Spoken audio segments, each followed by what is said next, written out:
안녕하십니까, 여러분. 저는 30년 이상의 경력을 가진 내과 전문의 한도윤입니다. 의사 생활을 하는 동안 수천 명의 고령 환자분들을 만났는데 대부분의 환자분들이 이렇게 말씀하셨습니다. 의사 선생님, 화장실 가려고 계속 깨서 도저히 잠을 잘 수가 없어요.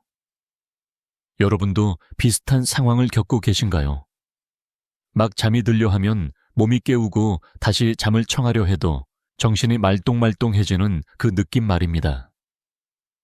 많은 분들이 나이가 들면 다 그래 라고 스스로를 위로하거나 다른 사람들에게 위로를 받곤 합니다. 하지만 의학적 관점에서 저는 단호히 말씀드립니다. 이는 완전히 잘못된 생각이며 여러분의 건강을 해칠 수 있습니다. 하룻밤에 2번 이상 소변을 보기 위해 잠에서 깨는 증상, 즉 야간요 녹투리아는 노화의 필연적인 부분이 아닙니다. 이는 여러분의 배설기관, 구체적으로 신장과 방광이 과로하고 있다는 경고 신호입니다. 이렇게 상상해 보십시오. 우리의 신장과 방광은 멈추지 않는 펌프처럼 계속 작동해야 한다면 머지않아 기능 저하로 이어질 것입니다. 이 상태가 지속되면 신경계 긴장, 내분비계, 교란 기억력, 감퇴 등 일련의 심각한 결과를 초래합니다. 그리고 그 결과 여러분은 매일 아침 상쾌함이 아닌 기진맥진하고 피곤한 상태로 깨어나게 됩니다. 따라서 이 기관들에게는 휴식이 필요합니다. 숙면을 되찾고 신장과 방광을 건강하게 만드는 싸움은 결코 쉽지 않습니다. 오늘 저는 여러분께 아주 좋은 소식을 가져왔습니다. 어떤 약도 복용할 필요 없고 어떤 치료센터도 갈 필요가 없습니다. 비밀은 바로 우리 자신에게 있으며 저녁 식사 때에 몇 가지 습관과 음식을 바꾸기만 하면 됩니다. 3개월 전 83세의 남태수 어르신 환자분이 기억납니다. 저를 찾아오셨을 때 그의 얼굴에는 피로의 흔적이 깊게 새겨져 있었습니다. 그는 의사 선생님 마지막으로 3시간을 내리잔 게 언젠지 기억도 안 나요. 눈만 감으면 일어나야 해요. 라고 말씀하셨습니다. 저는 서둘러 약을 처방하는 대신 저녁 식단에 대해 여쭤보았습니다. 저녁에 주로 무엇을 드시나요? 저녁 8시 이후에는 무엇을 드시나요? 특정 음식을 드신 후에 소변이 더 자주 마렵다고 느끼신 적이 있나요? 그리고 저녁 식습관을 바꿔보신 적이 있나요? 이 간단해 보이는 질문들은 제가 어르신의 문제를 해결하는데 많은 정보를 담고 있었습니다. 남 어르신의 대답은 겉보기에는 매우 건강해 보였습니다. 잼을 바른 빵, 약간의 젤리, 그리고 따뜻한 차. 배가 고프면 젤리를 좀 더 드신다고 했습니다. 겉보기에는 건강한 식단처럼 보이지만 의학의 렌즈를 통해 보면 이것은 밤새 방광을 자극하는 완벽한 조합이었습니다. 잼과 젤리에서 급격히 오르는 혈당차에 든 소량의 카페인, 그리고 빵에 숨겨진 나트륨까지. 모두 신장이 혈액 효과를 강화하고 소변을 더 많이 만들게 합니다. 저는 어르신께 이렇게 설명했습니다. 어르신, 원인은 나이가 아닙니다. 잠들기 전에 드시는 음식들이 어르신의 잠을 훔쳐가고 있는 겁니다. 저는 어르신이 이해하시도록 설명했습니다. 잠을 못 주무시는 것은 나이 때문이 아니라 잠들기 전에 드시는 음식들이 몸을 쉬지 못하게 만들기 때문입니다. 그런 다음 저는 어르신께 작은 변화를 실천하시라고 권했습니다. 저녁 8시 이후에는 한 음식과 차를 완전히 끊고 대신 방광을 진정시키는 과일을 드시도록 했습니다.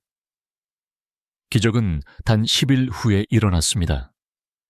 저는 어르신으로부터 전화를 받았는데 그 목소리는 어느 때보다 밝았습니다. 의사 선생님, 어젯밤에는 한 번만 깼고 그 후 바로 다시 잠들었어요. 남 어르신의 이야기는 제가 목격한 많은 사례 중 하나일 뿐입니다. 핵심 문제는 우리가 물을 많이 마시는 것이 아니라 밤에 우리 몸이 소변을 효과적으로 저장할 수 없는 상태에 있다는 것입니다.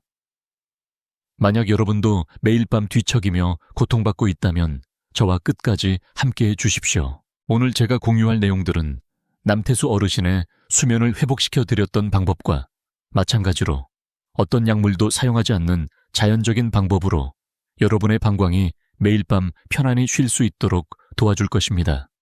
채널 구독 버튼을 누르시고 댓글로 여러분의 의견을 남겨주세요. 아마 오늘 밤 여러분의 작은 변화 하나가 오랜 불면증을 완전히 끝내게 할 수도 있습니다. 불면증에 대한 대부분의 고령 환자분들의 대답은 몇 가지로 요약됩니다. 아마 잠자기 전에 물을 많이 마셔서 그럴 거야. 아마 속이 좀 차서 소화가 잘 안 되고 잠을 못 자는 걸 거야. 나이가 들면 다 그렇지 뭐. 이 모든 대답은 완전히 틀렸으며 인체의 각 기관, 특히 신장과 방광의 진짜 기능에 대해 잘 이해하지 못하고 있는 것입니다. 간단히 이렇게 이해할 수 있습니다. 우리 몸은 원래 하룻밤에 서너 번씩 깨도록 만들어지지 않았습니다. 만약 그런 일이 반복된다면 이는 소변을 거르고 저장하는 시스템, 즉 신장과 방광이 제대로 기능하지 않고 있다는 의미입니다. 우리가 누워서 잠을 잘 때 혈액순환과 복강 내 압력이 변하면서 신장으로 피가 더 많이 몰리게 됩니다. 이때 방광이 예민한 상태에 있거나 잠재적인 염증이 있거나 혹은 주변 장기에 의해 압박을 받으면 즉시 뇌에 긴급 신호를 보냅니다. 그리고 밤의 방광의 민감도를 결정하는 가장 큰 요인은 바로 우리가 잠들기 몇 시간 전에 먹고 마시는 것들입니다. 많은 환자분들이 물을 많이 마시는 것이 야간뇨를 유발하고 오랜 불면증으로 이어진다고 생각하지만 진짜 문제는 거기에 있는 것이 아니라 잘못된 생활 습관과 식단에 있습니다. 62세의 정유진 여성 환자분이 기억납니다. 그녀는 오랜 불면증으로 거의 기진맥진한 상태였습니다. 밤마다 잠을 편히 잘 수가 없어요. 보통 하룻밤에 4~5번은 깨는데 그게 저를 너무 지치게 해요. 라고 말했습니다. 저는 그녀의 저녁 생활 습관에 대해 물었습니다. 그녀는 잠을 잘 자기 위해 매일 밤 캐모마일 차를 마셔요. 라고 답했습니다. 이제 명확해졌습니다.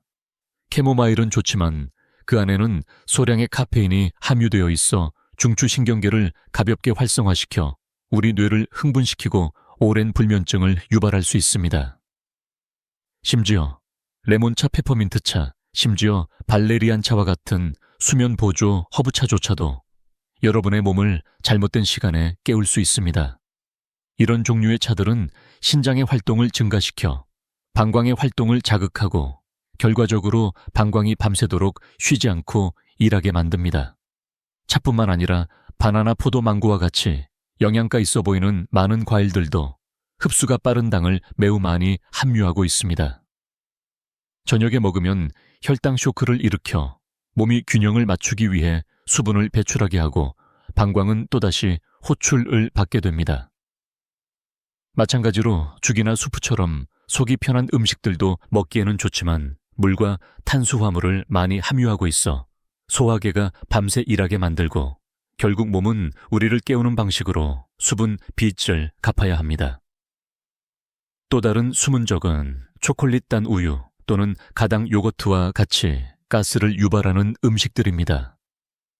해부학적으로 대장과 방광은 이웃한 두 기관입니다. 대장에 가스가 차면 기계적인 압력을 만들어 방광을 직접 압박하고 방광이 다 차지 않았음에도 가짜 소변 신호수를 유발합니다. 그래서 저는 항상 환자분들께 강조합니다. 복부가 따뜻하고 편안해야 방광도 편안할 수 있습니다.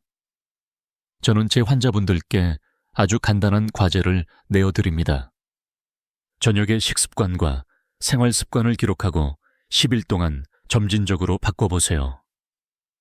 대부분의 분들이 좋은 변화를 보였고 그들을 괴롭히던 불면증이 점차 줄어들었습니다. 수년간의 연구와 환자들에 대한 임상 적용 끝에 저는 밤시간 방광을 위한 3가지 슈퍼푸드를 찾아냈습니다. 저는 이것들을 숙면의 친구라고 부릅니다. 배수박 그리고 크랜베리입니다. 첫 번째는 배입니다. 배는 혈당 지수가 낮지만 칼륨, 포타시움과 수용성 섬유질인 팩틴이 풍부합니다. 칼륨은 전해질 균형을 맞추고 체내 수분량을 부드럽게 조절하는 데 도움을 줍니다. 한편 팩틴은 소화계를 도와 복강 내 압력을 줄여주는데, 이는 수면의 질을 개선하는 데 중요한 요소입니다. 저의 조언은 저녁 식사 후 약 1-2시간 뒤, 늦어도 저녁 7시 이전에 신선한 바의 반개를 드시는 것입니다. 두 번째는 수박입니다. 많은 분들이 수박이 이뇨작용을 한다고 걱정하십니다. 그 말은 맞지만 우리가 잘못된 시간과 양을 섭취했을 때만 그렇습니다.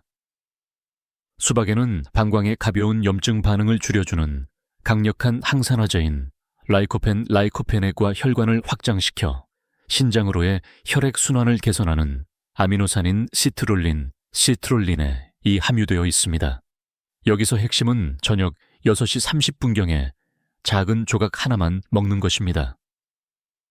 이 시간에 먹으면 여러분이 본격적으로 잠에 들기 전에 몸이 여분의 수분을 처리할 충분한 시간을 갖게 됩니다. 마지막으로 매우 강력한 스랜베리입니다. 이 과일은 비뇨기계의 수호자로 전 세계 과학계에서 입증되었습니다. 크랜베리의 프로안토시아니딘 PACS이라는 활성 성분은 독특한 메커니즘을 가지고 있습니다. 이는 방광 내벽에 매끄러운 막을 형성하여 유해 박테리아가 달라붙어 자극을 유발하는 것을 막아줍니다. 이는 소변을 자주 보거나 재발성 요로 감염이 있는 분들에게 특히 유용합니다. 저녁 6시에서 7시 사이에 무설탕 건조 크랜베리 작은 한 스푼이나 소량의 희석한 원액 주스를 드실 수 있습니다. 배수박, 크랜베리. 이 3가지 과일은 간단하지만 놀라운 힘을 가지고 있습니다. 올바르게 사용된다면 몸은 스스로 회복의 리듬을 되찾을 것입니다. 신장은 부드럽게 정화되고 방광은 진정되며 신경계는 이완됩니다. 가장 좋은 점은 부작용이 없고 약이 필요 없으며 고령자에게 완전히 안전하다는 것입니다. 하룻밤에 3번씩 깨시던 83세 남태수 어르신이 기억납니다. 제가 드린 조언은 저녁에 차를 마시거나 단기 많은 간식을 드시지 말고 대신 저녁 7시 30분 이전에 신선한 바의 반개를 드셔보시라는 것이었습니다. 배는 혈당 지수가 낮고 섬유질 함량이 높으며 자연 수분과 칼륨이 풍부하여 신장의 이뇨작용을 돕고 방광을 자극하지 않습니다. 중요한 것은 배의 섬유질이 소화를 돕고 복강 압력을 줄여준다는 점입니다. 이것은 오랜 경력의 의사조차도 주목하지 않는 거의 알려지지 않은 사실입니다. 복강 압력이 감소하면 수면의 질이 현저하게 개선됩니다. 일주일 후 어르신은 활기차고 밝은 얼굴로 다시 찾아오셨습니다. 의사 선생님, 해결 방법이 이렇게 간단할 줄은 몰랐어요. 이제는 한 번만 깨고 바로 다시 잠들 수 있어요. 이 말은 제가 가장 듣고 싶은 말이었습니다. 저는 어르신을 위해 정말 기뻤습니다. 때로는 의학이란 새로운 약을 찾는 것이 아니라 몸이 필요로 하는 것을 이해하는 것입니다. 여러분도 시도해보고 싶으시다면 꼭 기억하세요. 배는 통조림이 아닌 신선한 배여야 합니다. 반개만 드시고 짜거나 매운 음식과 함께 드시지 마세요. 저녁 식사 1시간 후에 드세요. 수년간 고령 환자들을 치료하면서 저는 깊은 진실 하나를 깨달았습니다. 올바른 습관 하나가 어떤 약보다도 강력하다는 것입니다. 약은 일시적인 효과를 가져올 수 있지만 지속적인 치유는 생활 방식의 변화에서 비롯되어야 합니다.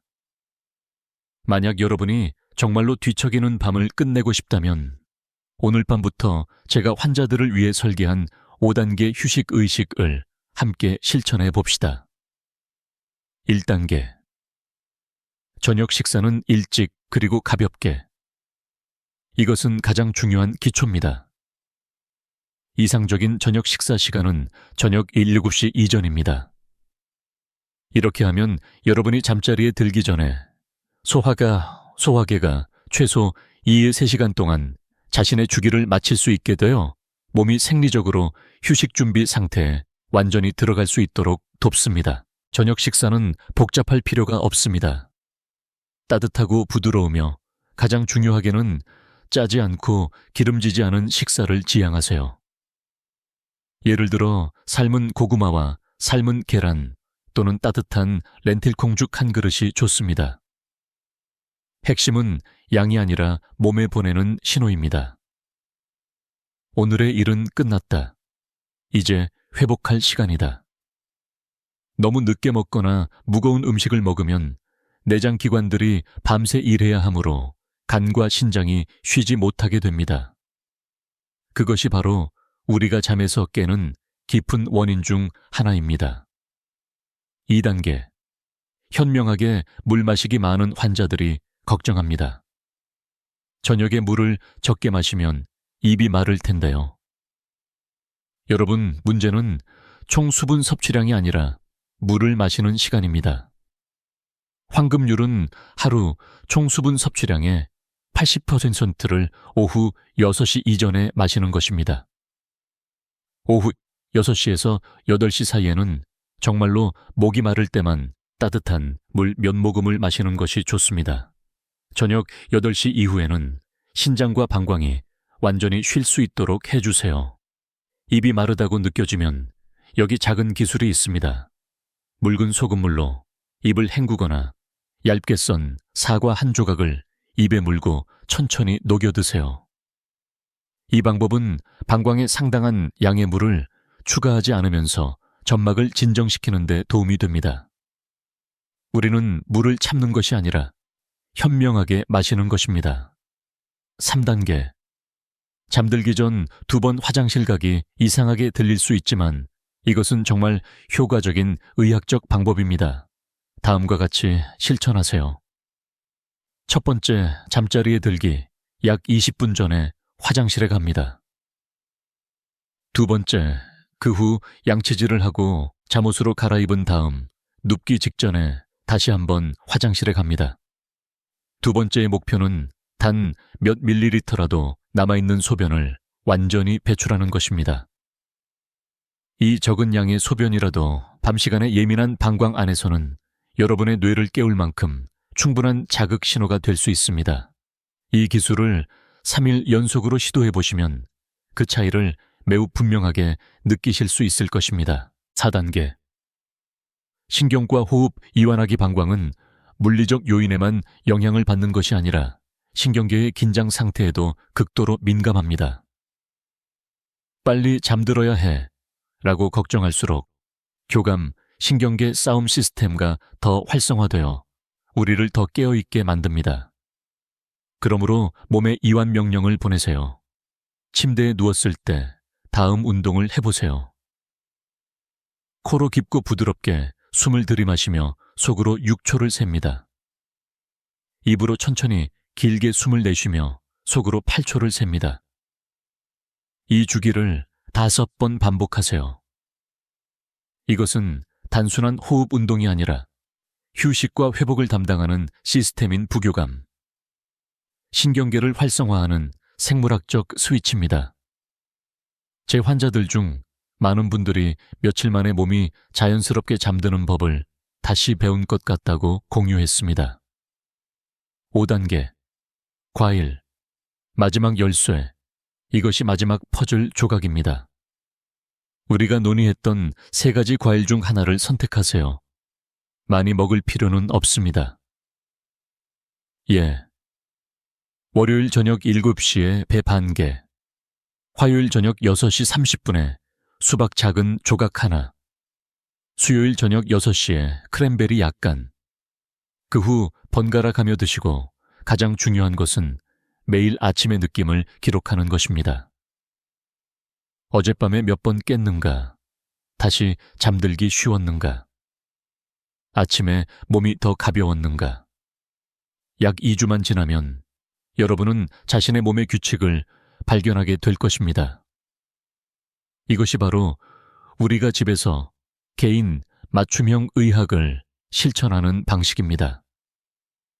여러분, 저는 항상 환자들에게 이렇게 마음에 새기도록 합니다. 건강은 완벽함이 아니라 안정감입니다. 여러분이 이 중 70%를 올바르게 실천하면 몸은 나머지 30%를 스스로 보완할 충분한 힘을 갖게 될 것입니다. 아침까지 한 번도 안 깨고 자야 해 라는 압박을 주기보다는 오늘 밤은 어젯밤보다 1시간 더 깊이 자보자 라는 작은 목표로 시작하세요. 바로 그 작은 변화가 큰 변화를 만들어낼 것입니다. 아침이 더 상쾌해지고 피부가 더 밝아지며 기억력과 집중력도 개선될 것입니다. 그리고 무엇보다도 나이가 들었으니 어쩔 수 없어 라는 체념적인 심리 대신 내 몸은 여전히 스스로 회복할 능력이 있다는 희망을 되찾게 될 것입니다. 이 5단계를 꾸준히 실천하신 83세의 남태수 어르신은 3개월 후 저에게 잊을 수 없는 한마디를 하셨습니다. 의사 선생님, 이제는 젊었을 때처럼 해가 떠야 잠에서 깨요. 그때 어르신의 미소는 습관 변화의 힘을 보여주는 가장 생생한 증거였습니다. 만약 여러분이 이 이야기를 듣고 계신다면 저는 여러분이 오늘 밤부터 바로 실천하기를 간절히 바랍니다. 그리고 변화를 느끼셨을 때 여러분의 이야기를 공유해 주세요. 그 이야기가 다른 많은 사람들에게 희망의 불꽃이 될 수 있기 때문입니다. 들어주셔서 진심으로 감사합니다. 저는 의사 한도윤입니다. 여러분께 조용한 밤, 깊은 잠, 그리고 에너지 넘치는 아침을 기원합니다.